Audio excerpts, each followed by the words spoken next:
Ya, itu pacar gue. Di rumah sakit, Noah langsung menjalankan pemeriksaan dan terapi ringan. Tak hanya mendampingi, Rahel juga membayar biaya pengobatan dan asik berbicara dengan dokter dengan istilah-istilah kedokteran yang tidak sepenuhnya Noah mengerti. Dia emang pintar atau cuma pengen kelihatan sok pintar aja sih? Noah bergumam dalam hati sembari memperhatikan Rahel diam-diam. Setelah semuanya selesai, Rahel kembali membantu Noah menuju mobil. Yang lo rasain tadi cuma efek traumatis saja, nggak ada masalah pada tulangnya. Selain minum obat, lo juga harus terapi rutin. Dan satu lagi, hindari berkegiatan aktif dan tempat-tempat ramai untuk mencegah insiden-insiden kecil kayak tadi. Terang Rahel. Noah mendelik. Siapa lo sok-sokan ngasih petuah-petuah kayak gitu ke gue? Rahel tersenyum masam. Itu tadi omongan dokter yang gue jelasin ulang ke lo. Balas Rahel ketus.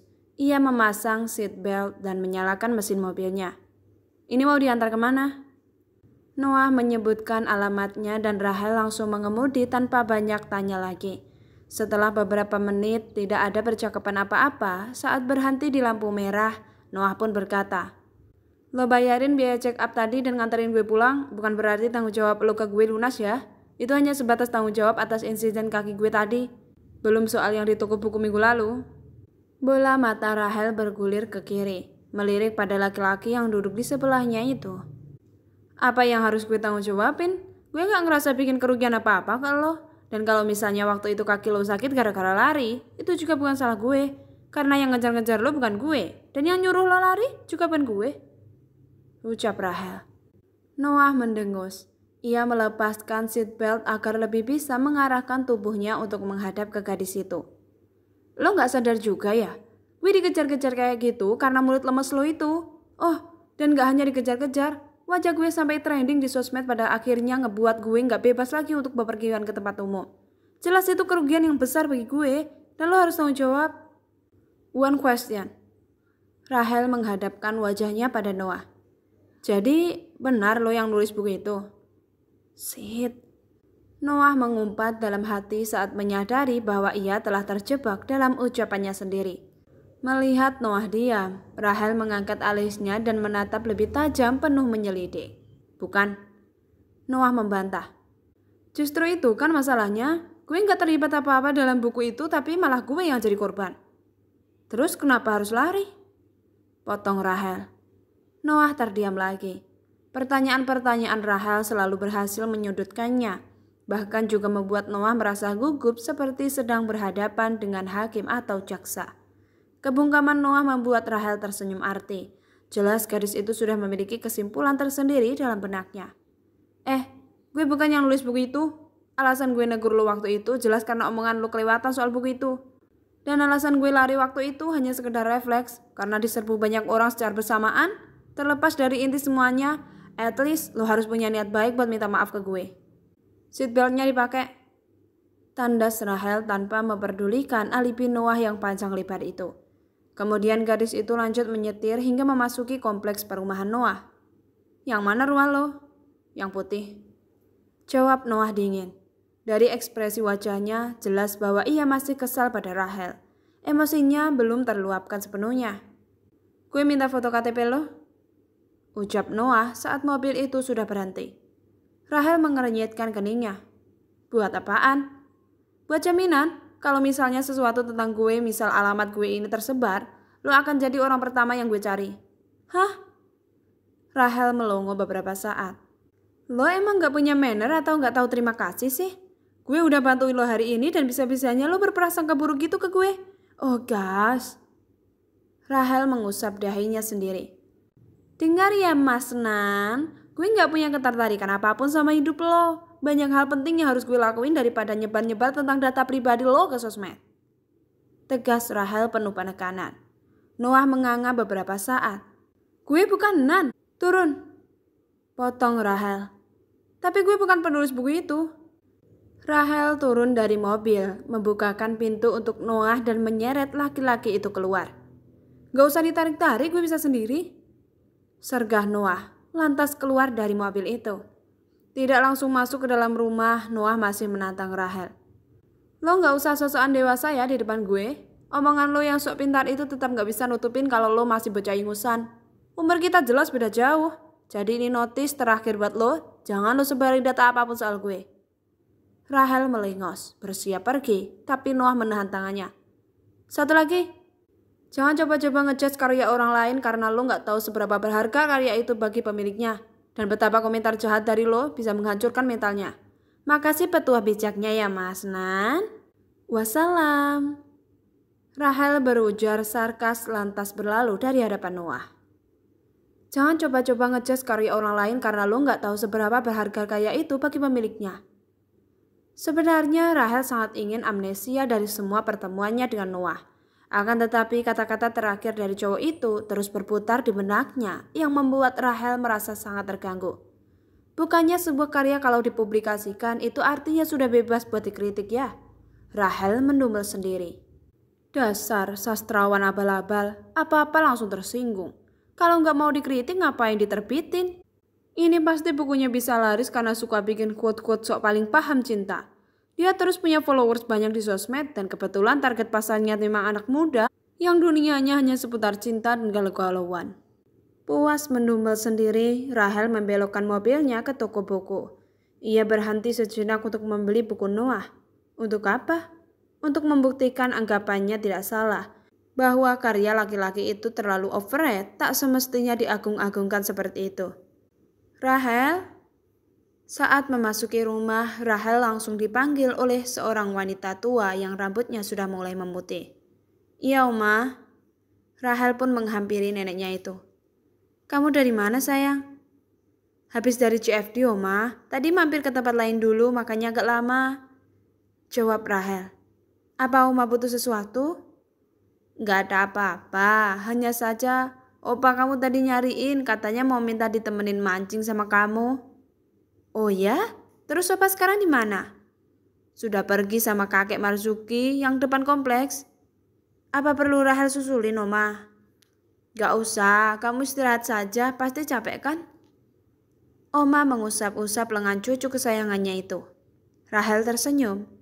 Rahel ke kamar dulu ya, Oma. Pamitnya. Rahel membersihkan dirinya sejenak, setelah itu kembali menghampiri wanita tua yang bersantai di sofa itu. Kamu gak istirahat? Tanya Oma. Maunya istirahat sama Oma di sini. Rahel merebahkan kepalanya di paha Oma. Kalau di Jogja, Rahel pasti sering kangen sama Oma dan Opa. Jadi nyesal pindah kuliah ke Jogja. Jangan ngomong gitu. Kan kamu emang pengen kuliah di sana, dapat kampus bagus dengan jurusan yang bagus juga. Lagian nanti kalau kuliahnya sudah selesai, kan kita bisa tinggal sama-sama lagi. Oma dan Opa sehat-sehat ya. Oma dan Opa harus datang di wisuda Rahel nanti. Rahel menatap wajah keriput yang sedang tersenyum padanya. Zzz, zzz. Tiba-tiba ponselnya berdering yang membuat Rahel terpaksa mengangkat kepala dari paha omanya. Halo? Siapa ini? Ujarnya pada pemilik nomor asing itu. Gala. Bola mata Rahel terbelalak. Kenapa laki-laki itu masih saja bisa menemukan kontaknya? Rahel tidak mau jika harus ganti nomor lagi untuk kesekian kalinya. Rahel, kamu punya pacar ya? Pertanyaan Gala barusan sontak membuat Rahel mengerutkan kening dan sedikit menjauh dari Oma. Halo, Rahel? Apa benar cowok yang pakai kaos hitam itu pacar kamu? Gala kembali bertanya dengan intonasi menginterogasi. Cowok kaos hitam? Rahel langsung teringat dengan Noah. Sepertinya tadi Gala melihat Rahel bersama Noah dan jadi berpikir bahwa mereka berpacaran. Ya, itu pacar gue. Dan lo paham kan harus apa sekarang? Balas Rahel akhirnya semata-mata agar bisa menghindar dari cowok playboy satu itu. Jangan ngejar-ngejar gue lagi. Lo dari keluarga terhormat kan? Jadi tolong bersikap terhormat juga. Jangan suka ganggu-ganggu pacar orang. Tegas Rahel, lantas ia mengakhiri panggilan tersebut. Kalah. Malam itu Naila dan Atlas memutuskan menginap di rumah Kinara dalam rangka mengunjungi orang tua di akhir pekan secara bergilir. Kinara sangat senang dengan kehadiran putri sulungnya tersebut. Keluarganya tampak semakin ramai karena kehadiran menantunya. Atlas mampu berbaur dengan keluarga Naila dengan baik seperti yang sudah bisa diprediksi selama ini. Di antara semua orang yang hadir malam itu, Elena yang kebetulan ada di sana juga bergabung memeriahkan obrolan ringan keluarga harmonis itu. Kalau ditangani oleh profesional, saya yakin promosi bisnis tante semakin berkembang. Bagaimana kalau saya kenalkan tante dengan teman saya yang bernama Intan? Dia kerja sebagai staf marketing juga di kantornya. Mungkin nanti dia bisa bantu-bantu? Ujar Atlas setelah mendengarkan cerita Elena tentang perkembangan toko bukunya bersama Kinara. Elena tersenyum senang. Boleh Atlas, tante menerima saja semua saran yang baik, tapi kami gak punya budget banyak. Tenang aja Tan, Intan itu dibayar pakai makan malam dan terima kasih aja udah pasti senang. Balas Atlas setengah bercanda. Kok aku gak kepikiran dari dulu ya? Naila berdecak mengusap wajahnya. Kamu terlalu asik sama masalah kamu sayang. Kadang-kadang kamu lupa dengan masalah yang di sekitar. Atlas mencibir sambil menoel hidung Naila. Masalah kamu terlalu banyak kadang-kadang. Kamu terlalu memikirkan banyak hal. Enggak ya, aku merasa enggak gitu kok. Naila manyun manja setengah protes kepada suaminya. Bagaimana pernikahan kalian? Sudah ada ribut-ribut kecilnya? Kinara bertanya kepada putri dan menantunya. Kami tiap hari ribut mah, bahkan dari baru kenal. Naila cengengesan sambil bergelayut manja pada suaminya. Atlas ngajak debat terus? Bukannya kebalik ya? Atlas kembali mencibir. Kamu duluan yang mulai sayang, kamu lupa. Naila mengerutkan keningnya beradu tatap dengan Atlas sambil protes dengan tatapan masing-masing. Pada detik ke-10, Atlas mencuri satu kecupan di bibir Naila selama 1 detik membuat gadis itu melototkan matanya. Atlas, ada Mami. Pipi Naila memerah malu. Mami, sorry kelepasan. Ujar Atlas cengengesan menatap mertuanya dan Elena. Kinara dan Elena kompak tersenyum arti dan geleng-geleng kepala seolah mengerti dengan pasangan pengantin baru itu. Mami gak heran lagi ya. Waktu itu aja kalian sampai ketiduran padahal mau flag pagi. Sindir Kinara. Kenapa bisa ketiduran? Elena jadi penasaran juga. Ya karena itu Mami. Please jangan dibahas soal itu, malu banget. Rengek Naila. Mereka bersiap untuk berdebat lagi. Zzz, zzz. Tiba-tiba handphone Naila bergetar menunjukkan notifikasi telepon dari Gala. Naila mengerutkan keningnya. Tidak biasanya adik Atlas itu menelponnya, bukan menelpon abangnya. Atlas menunjukkan ekspresi yang sama. Ada apa tuh Gala nelpon kamu? Tanya Atlas. Nggak tahu. Naila menaikkan bahunya. Ia akhirnya menggeser icon hijau menjawab telepon Gala untuk menghapus rasa penasarannya. Tidak lupa menggunakan mode pengeras suara agar Atlas juga bisa mendengar obrolan mereka. Halo Nay, lo sekarang di mana? Gala langsung bertanya sebelum Naila bisa mengucapkan kata apapun. Di rumah orang tua gue, kenapa? Naila menjawab pertanyaan itu masih dengan nada bingung. Gue mau ketemu, ada hal penting yang pengen gue omongin. Gue langsung ke sana sekarang ya. Hah? Naila terkejut, mengerutkan keningnya tidak mengerti. Gala mematikan teleponnya secara sepihak sebelum Naila bisa berkata banyak. Kenapa lagi pecah satu itu? Atlas berdecak dengan kelakuan adiknya.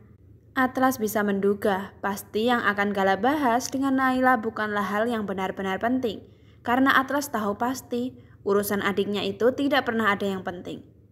Gala sampai di rumah Kinara 45 menit kemudian karena lalu lintas ibu kota yang selalu padat. Assalamualaikum Tante. Gala menyalami Kinara dan Elena. At least putra Zafran dan Kristal itu masih memiliki attitude standar Asia. Nay, penulis Nani itu beneran teman lo? Dia beneran pacaran sama Rahel? Gala tidak menyalami abang dan kakak iparnya. Dia langsung mengajukan 2 pertanyaan dengan ekspresi yang terlihat masam dan kusut. Atlas berdecak. Seusai dugaannya, Gala datang untuk urusan yang tidak penting. Sekarang dia membawa Noah dalam percakapan mereka. Apa sih? Penulis apaan? Gue gak paham. Naila pura-pura tidak tahu aja.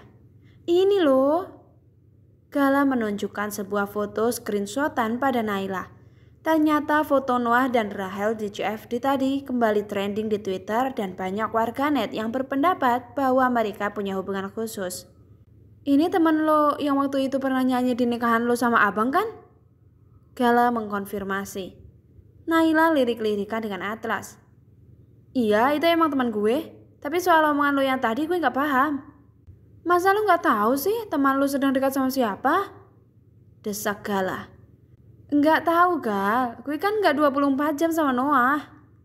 Terang Naila. Bahasan lo gak penting banget sumpah. Atlas menarik lengan adiknya, berharap Gala bersedia berdiri menjauh dari kumpulan itu. Gala bertahan dengan keras kepala. Apa sih lo bang? Ini penting banget bagi gue bang. Dan gue cuma pengen konfirmasi dari Naila. Wajah Gala makin kusut. Kok bisa sih gue kalah saing sama cowok pincang kayak gitu? Desah Gala kemudian. Atlas makin melototkan matanya, bahkan menginjak kaki adiknya agar Gala bisa mengontrol ucapannya. Tentu saja karena saat itu ada Elena di sana. Elena hanya tersenyum mesem mendengar perkataan Gala tentang putranya, sementara Kinara, Atlas dan Naila merasa tidak enak hati. Gala tidak tahu kondisi terkini Noah. Ingatannya terakhir tentang Noah adalah di pesta pernikahan Naila dan Atlas. Saat itu kaki Noah memang belum sembuh, tapi sekarang Noah sudah bisa berjalan dengan baik walaupun belum sempurna. Apa sih main injak-injak? Lo pasti setuju sama gue kan? Balas Gala pada Atlas. Kemudian ia mengarahkan pandangannya lagi pada Naila. Nay, temen lo yang pincang itu pakai pelet ya? Ada masalah apa lo sama gue? Satu suara Noah dari arah pintu membuat semua orang menoleh. Atlas dan Naila spontan meringis dan mendesah, mewanti-wanti peperangan yang sepertinya akan terjadi dalam waktu dekat lagi. Noah melangkah mendekati Gala dengan tatapan yang dingin. Bola mata Noah menyoroti Gala dari ujung kaki sampai ujung kepala. Kemudian ia mendengus kesal. Sebenarnya sangat malas berurusan dengan bocah tengil awal 20-an seperti itu. Tapi Noah juga tidak ingin melepaskan Gala begitu saja. Lo ada masalah apa sama teman pincangnya Naila? Noah mengulangi pertanyaan lagi dengan lebih sarkas. Gala berdeham sebentar mempertahankan harga dirinya sekaligus mengusir rasa malu karena kepergok mengata-ngatai orang di depan orangnya sendiri. Gue cuma pengen konfirmasi aja tentang hubungan lo dan Rahel. Apa benar lo pacaran sama Rahel? Rahel? Noah sangat asing dengan nama itu. Tapi dari gosip tentangnya di media sosial dari siang tadi, Noah menduga bahwa sosok yang dimaksud Noah adalah gadis menyebalkan itu. Gue gak bisa membahas masalah pribadi sama sembarang orang. Bagi gue, hubungan asmara gue merupakan privasi gue. Noah memberikan jawaban diplomatis. Aish, tinggal jawab aja apa susahnya sih? Gala mulai gerak. Ya, gue pacaran sama Rahel. Ucap Noah, semata-mata agar ia terlihat menang di perdebatan itu. Kenapa? Mau pacarin cewek itu juga?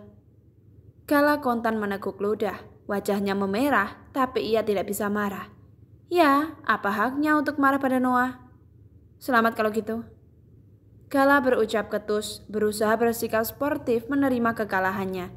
Meski ia masih tidak habis pikir kenapa Rahel bisa pacaran sama Noah, padahal Gala merasa dirinya lebih segala-galanya dibandingkan laki-laki itu. Tante, saya permisi dulu. Gala pamit pada Kinara. Suasana awkward di rumah itu masih terasa hingga beberapa menit setelah Gala pergi. Noah, sorry ya atas kelakuan adik gue tadi. Ujar Atlas. Tante, maaf atas omongan Gala tadi ya. Imbuhnya pada Elena.